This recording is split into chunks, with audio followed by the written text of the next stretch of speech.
Senza conoscenza, senza studio, senza storia, l'uomo non ha rispetto dei fatti, non ha memoria e davvero può andare in direzioni sbagliate, deragliare e diventare pericoloso per altri uomini. Per questo che c'è Trieste Next, perché noi invece vogliamo studiare, conoscere e informarci. Così Elena Cattaneo, biologa e farmacologa, docente della Statale di Milano e senatrice a vita, davanti al folto pubblico, tanti i giovani, del ridotto del Teatro Verdi nella seconda giornata di Trieste Next. Cattaneo ha pubblicato più di 200 articoli scientifici sulla cora di Huntington, malattia neurodegenerativa.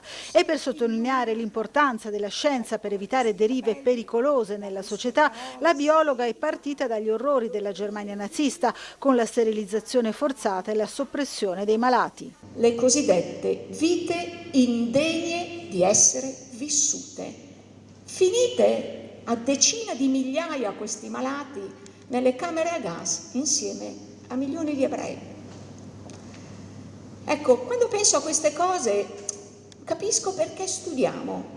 Nel raccontare l'avventura della ricerca di Nancy Wexler sul morbo a partire dagli anni 70, Elena Cattaneo ha posto l'accento sui tempi lunghi degli studi, confessando di amare il percorso più ancora del traguardo scientifico. Amo molto di più i percorsi.